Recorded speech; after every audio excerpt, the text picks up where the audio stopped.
ಪ್ರಿಯ ವೀಕ್ಷಕರೇ, ಎಲ್ಲರಿಗೂ ಜ್ಯೋತಿಷ್ಯ ಧಾರಣ ಯೂಟ್ಯೂಬ್ ಚಾನಲ್ಗೆ ಸ್ವಾಗತ. ಇನ್ನು ಯಾರು ನಮ್ಮ ಚಾನಲ್ಗೆ ಸಬ್ಸ್ಕ್ರೈಬ್ ಆಗಿಲ್ಲ ಅಂದರೆ ಕೂಡಲೇ ಸಬ್ಸ್ಕ್ರೈಬ್ ಆಗಿ ಕೆಳಗಡೆ ಕಾಣುವಂತಹ ಬೆಲ್ ಐಕಾನ್ ಅನ್ನ ಪ್ರೆಸ್ ಮಾಡಿ. ಪ್ರಿಯ ವೀಕ್ಷಕರೇ, ಮಕರ ಸಂಕ್ರಾಂತಿಯಂದು ಈ 5 ರಾಶಿಯವರಿಗೆ ಶ್ರೀಮಂತರಾಗುವ ಯೋಗ ಬರಲಿದೆ. ಜ್ಯೋತಿಷ್ಯ ಶಾಸ್ತ್ರದ ಪ್ರಕಾರ 2026ರಲ್ಲಿ ಮಕರ ಸಂಕ್ರಾಂತಿಯನ್ನ ಜನವರಿ 15ರಂದು ಆಚರಿಸಲಾಗುತ್ತದೆ. ಇದು ವರ್ಷದ ಮೊದಲ ಪ್ರಮುಖ ಹಬ್ಬವಾಗಿದೆ. ಸಂಕ್ರಾಂತಿಯಂದು ಸೂರ್ಯ ಮಕರ ರಾಶಿಗೆ ಸಾಗಲಿದ್ದಾನೆ. ಹೀಗೆ ಮಕರ ರಾಶಿಗೆ ಸೂರ್ಯ ಸಂಚಾರವನ್ನ ಮಕರ ಸಂಕ್ರಾಂತಿ ಎಂದು ಕರೆಯಲಾಗುವುದು.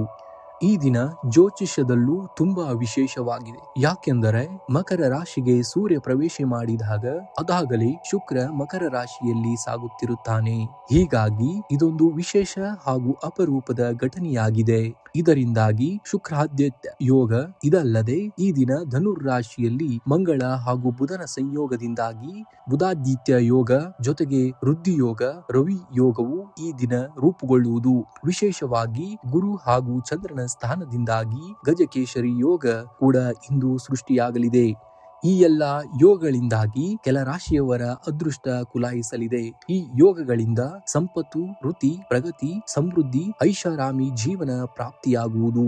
ಧನಲಕ್ಷ್ಮಿ ಮನೆ ಬಾಗಿಲಿಗೆ ಆಗಮಿಸುವ ಸಮಯ ಇದಾಗಿದೆ. ಹಾಗಾದರೆ ಮಕರ ಸಂಕ್ರಾಂತಿಯ ಸಮಯದಲ್ಲಿ ಯಾವ ರಾಶಿಯವರಿಗಿದೆ ಕೋಟ್ಯಾಧಿಪತಿಯಾಗುವಂತಹ ಯೋಗ ಎಂದು ತಿಳಿಯಲು ಈ ಚಾನೆಲ್ ಅನ್ನ ಸಬ್ಸ್ಕ್ರೈಬ್ ಮಾಡಿ, ವಿಡಿಯೋನ ಮುಂದೆ ನೋಡಿ.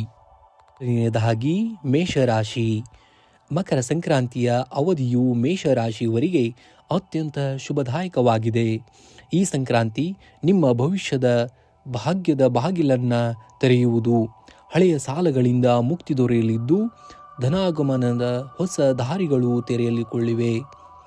ಉದ್ಯೋಗದಲ್ಲಿ ಬಡ್ತಿ ಮತ್ತು ವ್ಯಾಪಾರದಲ್ಲಿ ಹೊಸ ಹೂಡಿಕೆಗಳಿಗೆ ಇದು ಸುವರ್ಣ ಕಾಲ.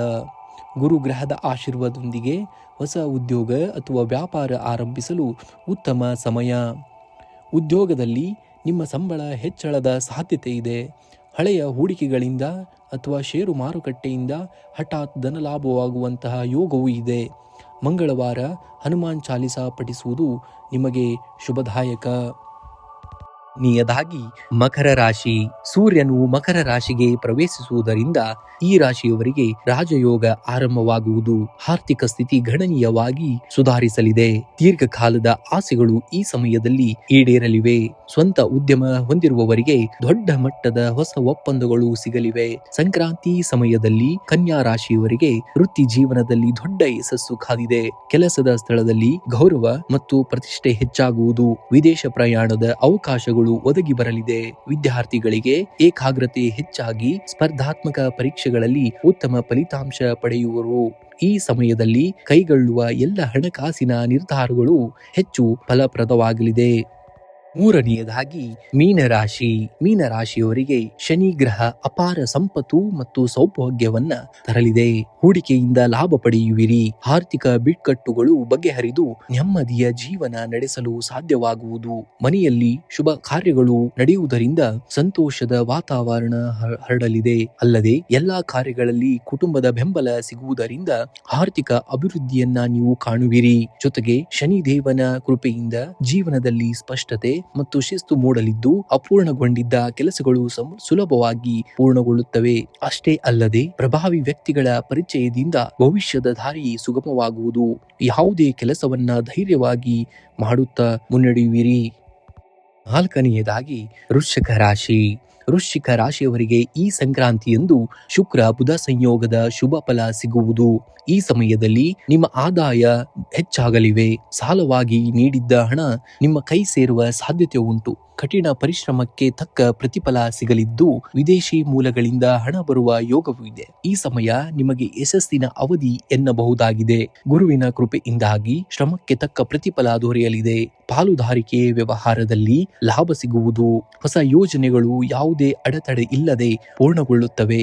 ಮಾನಸಿಕ ಒತ್ತಡ ಕಡಿಮೆಯಾಗಿ ಆರೋಗ್ಯದಲ್ಲಿ ಚೇತರಿಕೆ ಕಂಡುಬರಲಿದೆ. ಈ ಸಮಯದಲ್ಲಿ ನೀವು ಮಾಡುವ ಯಾವುದೇ ಕೆಲಸ ದುಪ್ಪಟ್ಟು ಲಾಭವನ್ನ ತಂದುಕೊಡುವುದರಿಂದ ಸಂಪತ್ತು ದ್ವಿಗುಣವಾಗುವುದು. ಇದಲ್ಲದೆ ಜಾತಕದಲ್ಲಿ ಎಲ್ಲಾ ಗ್ರಹಗಳ ಸ್ಥಾನ ಅದ್ಭುತವಾಗುವುದರಿಂದ ಬೇಡಿದವರ ಪ್ರಾಪ್ತಿಯಾಗುವ ಸುಸಂದರ್ಭ ಇದಾಗಿದೆ. ಶುಕ್ರವಾರ ಲಕ್ಷ್ಮೀ ದೇವಿಯ ಆರಾಧನೆ ಮಾಡುವುದು ಉತ್ತಮ. ಕೊನೆಯದಾಗಿ 5ನೆಯ ರಾಶಿ ವೃಷಭ ರಾಶಿ. ಸಂಕ್ರಾಂತಿ ವೃಷಭ ರಾಶಿಯವರಿಗೆ ಅದೃಷ್ಟದ ಬಾಗಿಲು ತೆರೆಯಲಿದೆ. ಆಕಸ್ಮಿಕ ಧನಲಾಭ ಆಗುವ ಸಾಧ್ಯತೆ ಜಾಸ್ತಿ ಇದೆ. ಪೂರ್ವಿಕರ ಆಸ್ತಿಯಿಂದ ಲಾಭ ಪಡೆಯುವ ಸಾಧ್ಯತೆ ಹೆಚ್ಚಿದೆ. ಅಲ್ಲದೆ ಸಮಾಜದಲ್ಲಿ ಗೌರವ ಹೆಚ್ಚುವುದಲ್ಲದೆ ನೀವು ಕೈ ಹಾಕಿದ ಕೆಲಸಗಳಲ್ಲಿ ಯಶಸ್ಸು ನಿಮ್ಮದಾಗಲಿದೆ. ಶನಿ ಗುರುಗಳ ಅನುಕೂಲಕರ ಪರಿಸ್ಥಿತಿಯಿಂದ ವೃಷಭ ರಾಶಿಯವರಿಗೆ ಈ ಸಂಕ್ರಾಂತಿ ಸುವರ್ಣ ಅವಕಾಶಗಳನ್ನ ತರಲಿದೆ. ಈ ಅವಧಿಯಲ್ಲಿ ಹಣದ ಹರಿವು ಹೆಚ್ಚಾಗಲಿದ್ದು ಸ್ಥಿರ ಆಸ್ತಿ ಖರೀದಿಸುವ ಯೋಗವಿದೆ. ಮನೆಯಲ್ಲಿ ಶುಭ ಕಾರ್ಯಗಳು ನಡೆಯಲಿದ್ದು ನೆಮ್ಮದಿ ಜೀವನವನ್ನ ನೀವು ನಡೆಸುವಿರಿ. ಆದರೆ ಅತಿಯಾದ ಖರ್ಚುಗಳ ಮೇಲೆ ನಿಯಂತ್ರಣವಿರಲಿ. ಧನ್ಯವಾದಗಳು.